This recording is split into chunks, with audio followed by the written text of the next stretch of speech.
اے پیغمبر کہو کہ تم کو آسمان اور زمین میں رزق کون دیتا ہے؟ یا تمہارے کانوں اور آنکھوں کا مالک کون ہے؟ اور بے جان سے جاندار کون پیدا کرتا ہے؟ اور جاندار سے بے جان کون پیدا کرتا ہے؟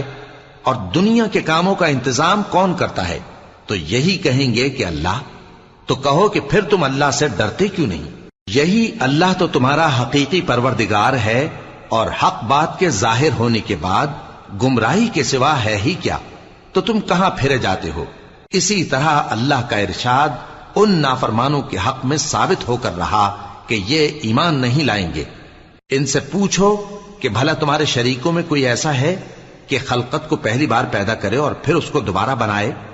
کہہ دو کہ اللہ ہی پہلی بار پیدا کرتا ہے، پھر وہی اس کو دوبارہ پیدا کرے گا۔